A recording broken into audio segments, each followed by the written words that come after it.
The sad reality of most human beings is just that.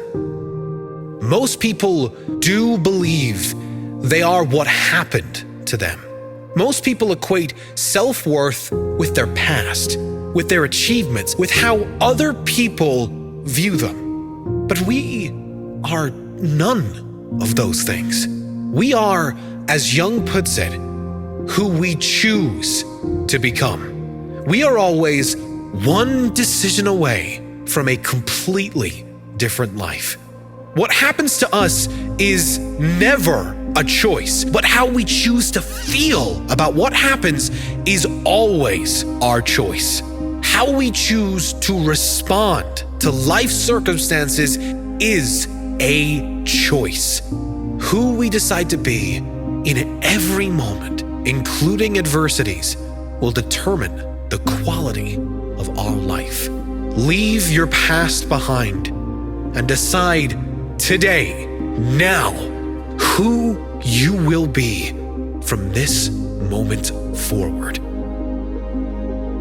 Until you make the unconscious conscious, it will direct your life, and you will call it fate. Carl Jung. Why do bad things keep happening to me, some say? Why do the same negative kind of people keep appearing in my life? The unconscious, or rather subconscious, controls almost all human behavior. It has been said that almost all brain activity happens on a subconscious level.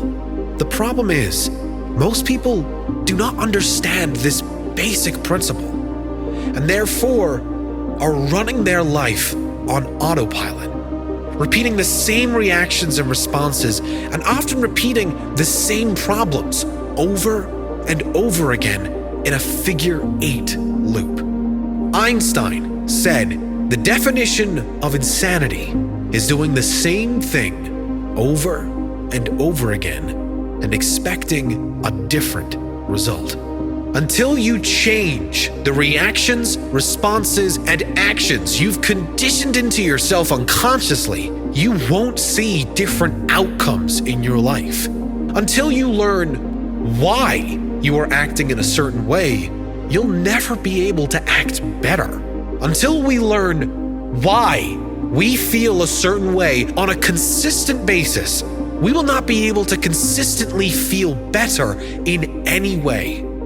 You need to step back and examine your life. Examine you. What feelings, behaviors, habits, and actions are running on autopilot? What can you bring forward to the light, into your consciousness, into your presence? If you can manage that, you can start changing those habits consciously. With repetition, you can reprogram these new habits, feelings, and behaviors into your new subconscious program. Better habits, better reactions, better outcomes.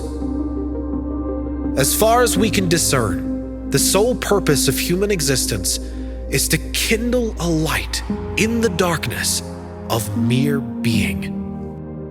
Even a happy life cannot be without a measure of darkness, and the word happy would lose its meaning if it were not balanced by sadness. It is far better to take things as they come along with patience and equanimity. The least of things with a meaning is worth more in life than the greatest of things without it. Carl Jung. Without the contrast of sadness, happiness does not exist. Without dark, there is no light. A happy life, then, is not one without sadness or misery or failures or problems. A happy life, a full life, is a life with meaning. If you had in your possession every penny on earth and all the material possessions you desire, it would still give you no guarantees of happiness, and certainly no meaning. You don't need things, money, or possessions to have meaning, but meaning does make for a rich life. With meaning and purpose in your life, you can face the inevitable challenges of life without fear. With meaning and purpose in your life, you can let go of the past because there is always a brighter future to work toward, to believe in tomorrow. Meaning and purpose give you reason to get up in the morning, enthusiasm to go about your day, purpose for living. Kindle a light in the darkness of your being. Discover who you are. Develop a life of meaning and purpose, and accept every inevitable challenge that comes your way.